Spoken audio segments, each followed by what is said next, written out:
Angela, yan. Ay, kala. Tayo. Kapasok si ano. Sino? Si Angela, syempre, magkakaibigan na Ang ganda mo naman, hindi kita nakilala. Alam mo ba kanina? Happy mo ah. Kasi na, pinaka-close ko siya nung nasa island. From? Ganda. Tete. Leyte? Yeah. So, Bisaya ka? Yes. Totoo? Yes, ikaw. Tagalog. Ay, From sad. Bataan, Balangang Bataan. Huwag mo kakausapin. Portland. Charot. Ay! Nietzsche!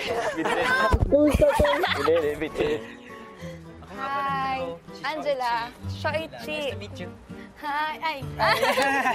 Oh, yeah. Shoichi. Shoichi. Sho na lang tawag mo Sho. sa akin. Ilan taon ka na? Bakit ba kasi ganyan ang pinangalan sa'yo?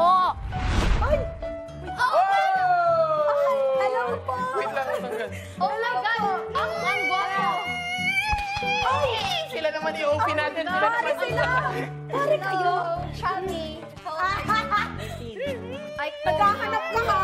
Ang pangat. Wait lang, umiiyak ka.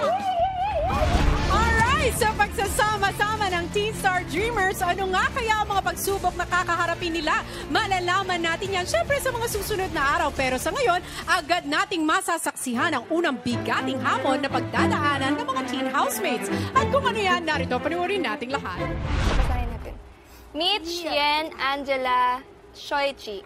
Maligayang pagdating sa aking bahay. Pinakita ninyo ang inyong galing, pakikisama at diskarte sa Big Island Adventure. Kaya't kayo ay napili ko bilang official housemates. Pero di nagtatapos ang mga hamon dahil bagamat nakuha ninyo ang dalawang big keys, big key. Basta, dadaan muna kayo sa isang hamon para mabuksan ang nakakandadong pintuan.